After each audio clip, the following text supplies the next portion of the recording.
Good afternoon, everybody.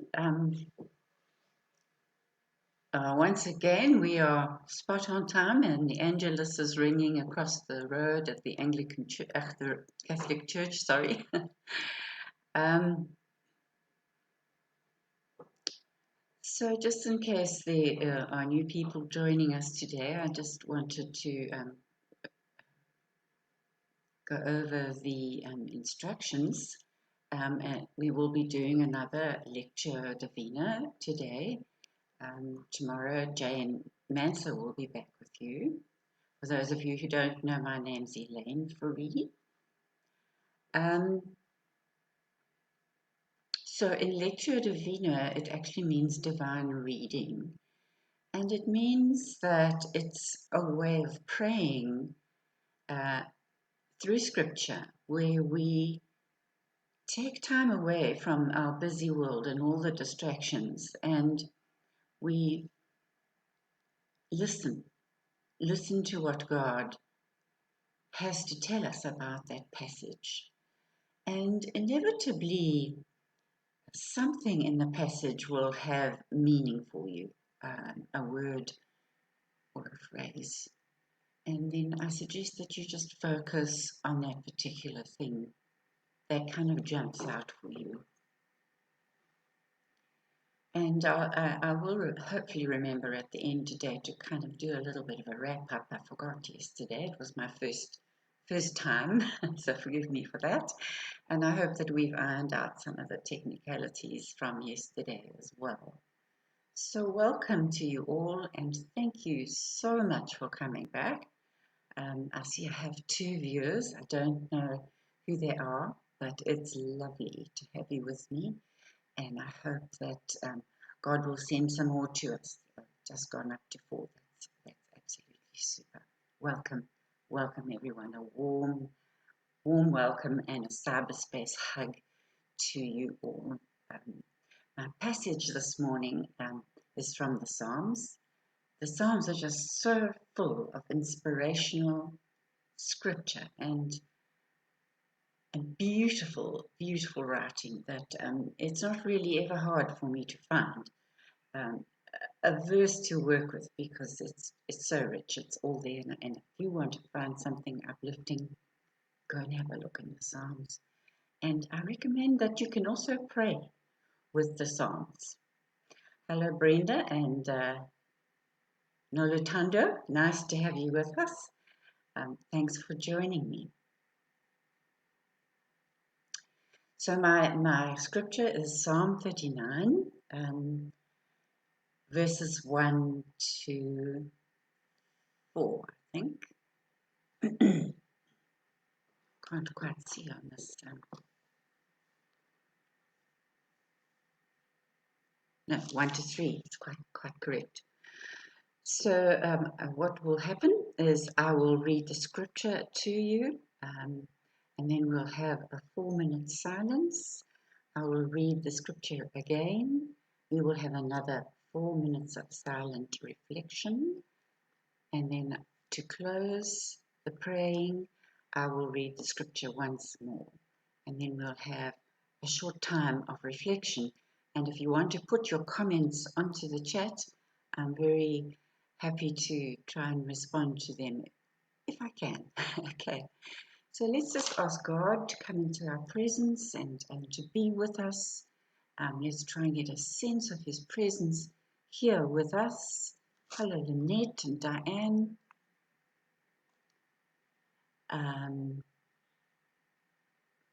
So I'm going to read the scripture for the first time.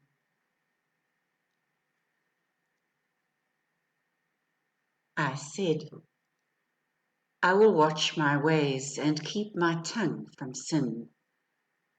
I will put a muzzle on my mouth while in the presence of the wicked. So I remained utterly silent, and even saying anything good, not even saying anything good. But my anguish increased, and my heart grew hot within me. And while I meditated, a fire burned, and then I spoke with my tongue.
I said, I will watch my ways and keep my tongue from sin. I will put a muzzle on my mouth while in the presence of the wicked. So I remained utterly silent, not even saying anything good. But my anguish increased. My heart grew hot within me. While I meditated, the fire burned, and then I spoke with my tongue.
I said, I will watch my ways and keep my tongue from sin.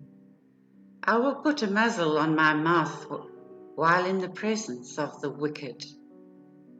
So I remained utterly silent, not even saying anything good. But my anguish increased. My heart grew hot within me. While I meditated, the fire burned. Then I spoke with my tongue.